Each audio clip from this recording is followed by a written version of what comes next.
සරුංගලේ අපි සරුංගලේ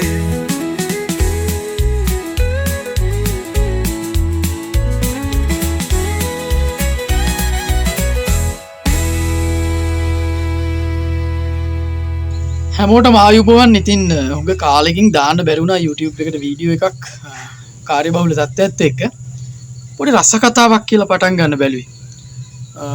මේක රස කියන්නේ එක්තරා අමුතු විදිහේ කතාවක්. දැන් ඔය මලගෙවල් එහෙම ගන්නවනේ සාමාන්‍ය මල් ශාලාවල. يعني කොළඹ පැත්තේ නම් සුපිරිම මල් ශාලා තියෙනවා. හොඳ නවීන පහසුකම් එක්ක නේද AC කරපු. එහෙම.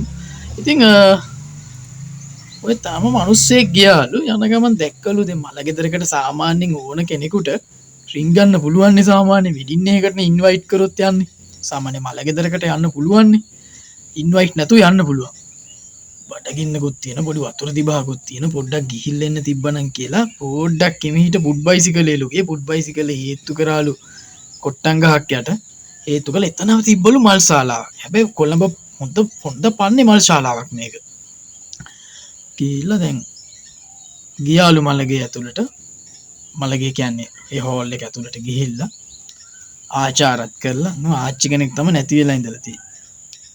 බලන් හිටියලු දැන් මිනිස්සයා ගියේ පොඩ්ඩක් මොනවා හරි හම්බෙයි කියලා හිතන්නේ. කිසි දෙයක් නෑලු. වතුර ටිකක්වත් නැල්ලු අඩු ගන්න. විනාඩි 15ක් හිටිය මොකොත් හම්බුන්නේ නැහැ. එතනින්ම පඩිපෙළ තියනවලු උඩ තට්ටුවේ කියන්නේ හෝල් එකේ උඩ තව මලගයක් මරණයක්. දැන් මරණ දෙකක් තියෙන හෝල් එකේ. සාමාන්‍යයෙන් එහෙමනේ සාමාන්‍ය 3-4ක් තියෙනවනේ. උඩ එකට ගියාට පස්සේ හොඳ නෙස්කැෆේ එකක් හම්බුණා. වේපස් බිස්කට් 2-3ක් හම්බුණා. හරිද? කන්න බොන්න දැන් සාමාන්‍ය මොන හරි හම්බුණා බිස්කට් ටිකක් එහෙම. මිනිස්සයා මොකද කරේ බඩගින්නටත් එක්ක දැන් මේක බොන්න කන්නනේ ආවෙත් දැන්.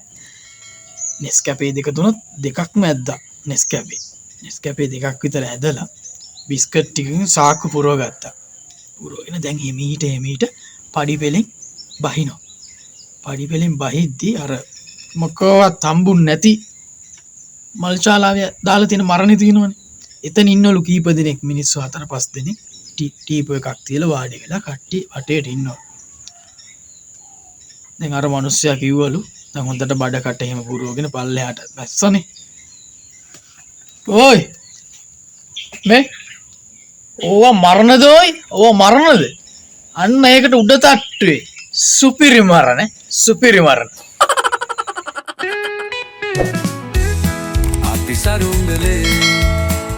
අපි සරුංගලේ